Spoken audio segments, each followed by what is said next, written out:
All right, to install these caps right here, you need one of these, a rubber mallet. Let me show you how to put them on. So if you see on the caps, there's a bolt shape basically. There's a bolt shape.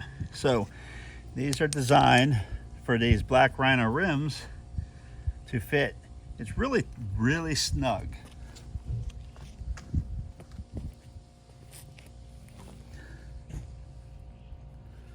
So you don't want to barely put it in there, and you can feel when it notches against the bolt.